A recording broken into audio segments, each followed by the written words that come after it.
बच्चों आज का हमारा जो टॉपिक है रिलेटेड टू प्लानिंग है। You all know that planning is done for future and future is uncertain. अब देखो बेटे, किसी भी अनसर्टेनिटी के बारे में आप कोई भी प्री एजम्पशन लेते हो, प्लानिंग करते हो, तो बेटे बहुत सारी जो लिमिटेशंस हैं वो हमारे सामने आते हैं। नो डाउट बेटे, प्लानिंग हमारी लाइफ के लिए, बिजनेस के लिए, नॉन बिजनेस ऑर्गेनाइजेशंस के लिए इक्वली इंपॉर्टेंट है। लेकिन बेटे we can't ignore the limitations of planning, कि प्लानिंग की क्या क्या लिमिटेशंस हैं। Now I am talking about the first point, planning creates rigidity. Rigidity क्या होता है बच्चों? देखो बेटे, रिजिड होता है किसी बात को लेकर हमने किसी ऑब्जेक्टिव को लेकर कोई प्लानिंग की है, ओके, तो बेटे वो प्लानिंग हमारी सक्सेसफुल हो। अब वो किस पर डिपेंड करती है? फ्यूचर पर डिपेंड करती है।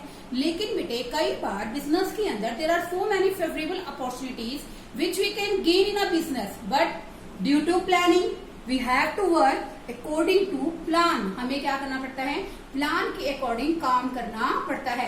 तो प्लानिंग कहीं ना कहीं हमें रिजिड कर देती है, यानी कि हमें विवश कर देती है कि हम प्लानिंग के अकॉर्डिंग काम करें। अगर हम प्लानिंग के अकॉर्डिंग काम नहीं करते हैं, ठीक है, तो हमारी प्लानिंग क्या हो जाती है? मीनिंगलेस हो जाती है।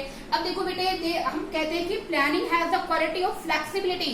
प्लानिंग के अंदर फ्लेक्सिबिलिटी की क्वालिटी होती है, लेकिन बेटे वो basically some minor changes are acceptable in a business, okay, but major changes are not acceptable in a business and not the interest of organization.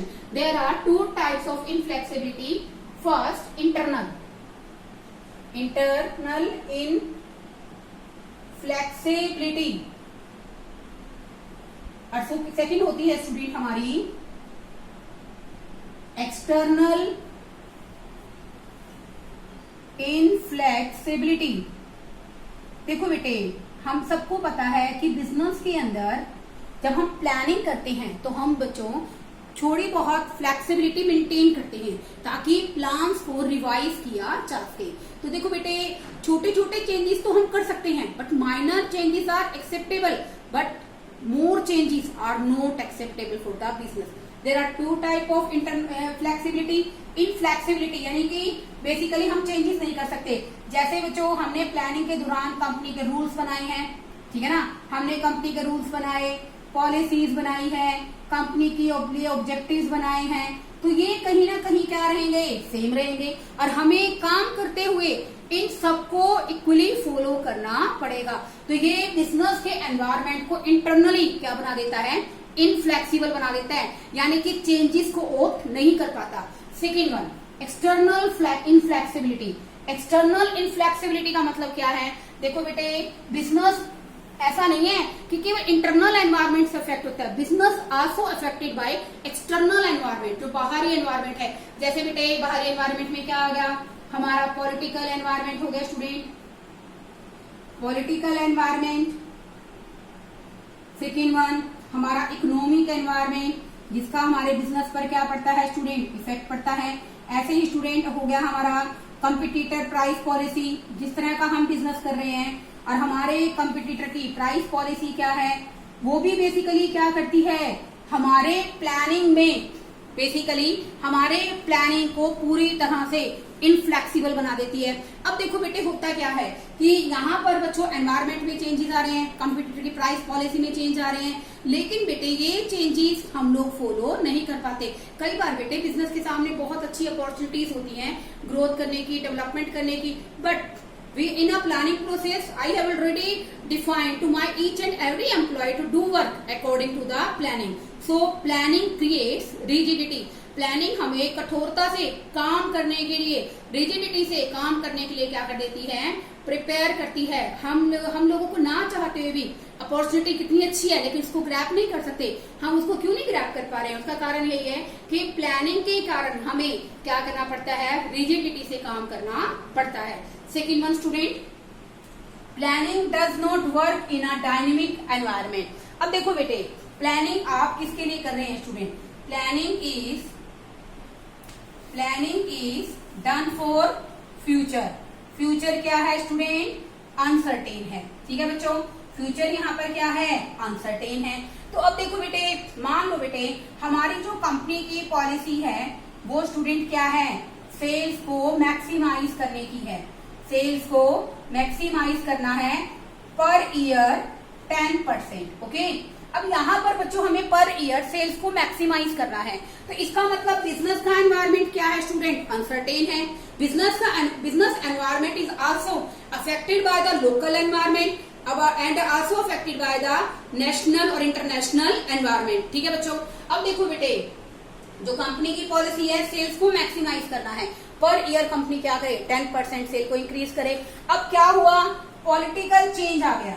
Political change का मतलब क्या है स्टूडेंट, पॉलिटिकल चेंज का मतलब न्यू गवर्नमेंट। क्या आ गई student, new government. अब new government ने बेसिकली क्या कर दिया, आप जो प्रोडक्शन कर रहे हैं, ठीक है ना, उस पर बेसिकली एक्सपोर्ट को क्या कर दिया, एक्सपोर्ट चार्जेस को इंक्रीज कर दिया, या फिर आप कह सकते हैं एक्सपोर्ट पर जो टैक्स लग रहा था उसको स्टूडेंट इसने क्या कर दिया, इंक्रीज कर दिया। तो नो डाउट आपका प्रोडक्ट क्या हो गया बच्चों, महंगा हो गया ना महंगा। अब जो अदर कंट्रीज हैं जहां पर आप अपना माल बेच रहे थे वो आपका प्रोडक्ट नहीं खरीदेंगे, ठीक है ना। लोकल मार्केट में एक्सपोर्ट टैक्स का कोई इफेक्ट नहीं पड़ेगा, नो डाउट, लेकिन जो प्रोडक्ट आप लोग आउटसाइड द कंट्री सेल कर रहे थे उसको सेल करके आप अपनी सेल को मैक्सिमाइज नहीं कर सकते, क्योंकि जो प्लानिंग है ना बच्चों वो डायनेमिक गतिशील वातावरण के अंदर काम नहीं करता है। जैसे ही थोड़ा सा चेंज आएगा then we have required to change, but our mindset क्या बोलेगा कि नहीं, we have to work according to plan, कि हमें प्लानिंग के अकॉर्डिंग काम करना है। तो हम कह सकते हैं बच्चों कि प्लानिंग जो है डायनेमिक एनवायरनमेंट के अंदर काम नहीं करती है, ठीक है। थर्ड पॉइंट है बच्चों हमारा रिड्यूसेस क्रिएटिविटी। अब देखो बेटे, हर एक एम्प्लॉय को प्रोसेस ऑफ प्लानिंग में क्या पता है कि हमें अकॉर्डिंग टू प्लान क्या करना है, काम करना है। उनको अकॉर्डिंग टू प्लान क्या करना है स्टूडेंट, काम करना है। तो नो डाउट बेटे, कई बार क्या होता है जब भी कोई व्यक्ति काम करता है ऑर्गेनाइजेशन के अंदर, उसके माइंड में काम को करने के बहुत सारे अल्टरनेटिव और बहुत सारे अच्छे तरीके आते हैं, इनोवेटिव आइडियाज आते हैं। तो वो इनोवेटिव आइडियाज वो इम्प्लीमेंट नहीं कर सकता, because he has to given direction, he has to given direction to do their work according to plan, क्योंकि उसको डायरेक्शन दी गई है कि वो प्लानिंग के अकॉर्डिंग क्या करे, काम करे। तो बेटे जो इनोवेटिव आइडियाज हैं, जो इनिशिएटिव्स हैं, इससे ऑर्गेनाइजेशन में काम करने वाले एम्प्लॉयज को नहीं मिलते। यहाँ पर बच्चों एक कोटेशन भी गिवन है कि प्लानिंग क्या करता है, प्लानिंग स्ट्रेंगुलेट्स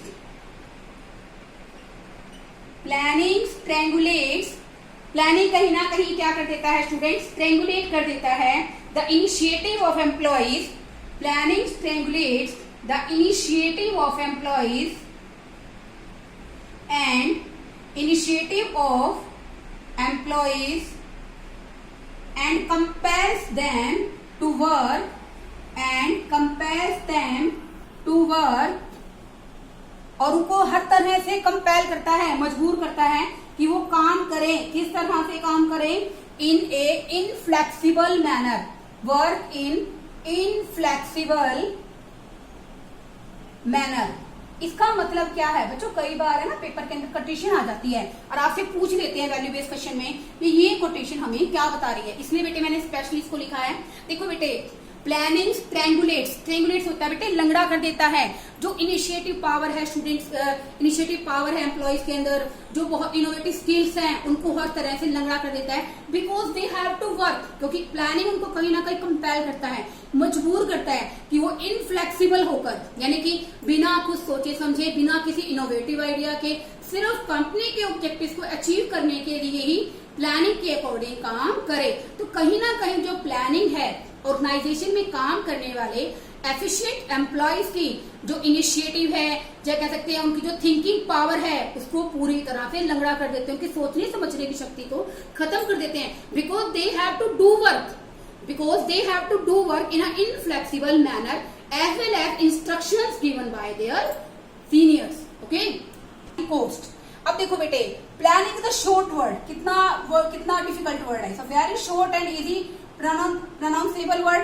प्लानिंग कहने के लिए छोटा सा शब्द है, but planning involves high cost, बहुत अधिक लागत आती है। क्योंकि देखो बेटे, when we are going to do a plan, then several type of information, several type of data are required to make a plan for the organisation. Okay, तो planning यहाँ पर क्या है बच्चों, एक बेसिकली काफी एक्सपेंसिव काम है, यानी कि बहुत महंगा है। Planning is not related to planning is not related, cost ज्यादा आती है क्योंकि प्लानिंग के अंदर प्लान बना रहा है एक मैनेजर, वो क्या करेगा, डिफरेंट टाइप ऑफ कलेक्शन करेगा, कलेक्शन ऑफ इंफॉर्मेशन, क्योंकि बच्चों कोई भी प्लान किया जाएगा collection of information, collection of data analysis, उन सब के आधार पर किया जाएगा। तो बेटे इन सब डाटा को कलेक्ट करने के लिए there are so many man powers are required as well as this will increase the cost of the company. So we can say that planning is a cost increasing process, या आप कह सकते हैं कि planning के अंदर company की cost क्या हो जाती है बच्चों, बढ़ जाती है। दो कारण है बेटे, एक तो आप प्लानिंग करोगे तो प्लान करते हुए आपको बहुत सारी इंफॉर्मेशन की रिक्वायरमेंट होती है, वो इंफॉर्मेशन कलेक्ट करने के लिए आपको एक अच्छे स्टाफ की रिक्वायरमेंट होगी, जिसके कारण मैन पावर को आपको सैलरी पे करनी पड़ेगी, कंपनी की कॉस्ट बढ़ जाएगी अल्टीमेटली, ठीक है। तो बेटे इसलिए प्लानिंग करने की भी कॉस्ट क्या आती है बच्चों, बहुत ज्यादा आती है। Next one, planning is a time consuming process. Time consuming कैसे है, देखो बेटे प्लानिंग कोई ऐसा काम नहीं है आपने आप सोचा और आपने शाम को कर लिया, नहीं, ऐसा कुछ नहीं होता। प्लानिंग एक टाइम कंज्यूमिंग प्रोसेस है। टाइम कंज्यूमिंग प्रोसेस इसलिए है क्योंकि प्लानिंग करने में बहुत सारा समय लगता है। कई बार क्या होता है बेटे, कंपनी के सामने फेवरेबल अपॉर्चुनिटीज होती हैं, but company can't grab this, company इनको बेसिकली इनका फायदा नहीं उठा सकती, इन सिचुएशन से कोई बेनिफिट एक्सप्लोर नहीं कर सकती, क्योंकि पहले बेटे क्या होगा, मैनेजर प्लानिंग के अकॉर्डिंग काम करेगा, फिर वो अपॉर्चुनिटी को गेन करने की कोशिश करेगा। तो हो सकता है बेटे there are so many competitors in organisation, और वो क्या करेंगे, उस अपॉर्चुनिटी का फायदा उठा लेंगे।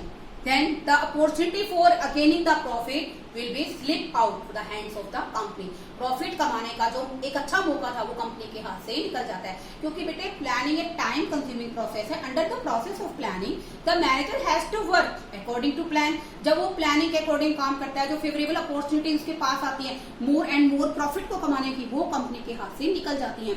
वो इसलिए कंपनी के हाथ से निकल जाती है स्टूडेंट्स, क्योंकि कंपनी पे ऑर्गेनाइजेशन के अंदर पहले लोग क्या करते हैं, अकॉर्डिंग टू प्लान काम करते हैं, उसके बाद वो उस अपॉर्चुनिटी के बारे में सोचते हैं। इतना क्या होता है, there is so many competition in business. दूसरा क्या करता है कॉम्पिटिटर, वो सिचुएशन का फायदा उठा लेता है। तो हम कह सकते हैं बेटे प्लानिंग क्या है, यहाँ पर एक टाइम कंज्यूमिंग प्रोसेस है। लास्ट देखिए student, planning does not guarantee success. Such managers think that they make a plan so they are free and their responsibilities are completed.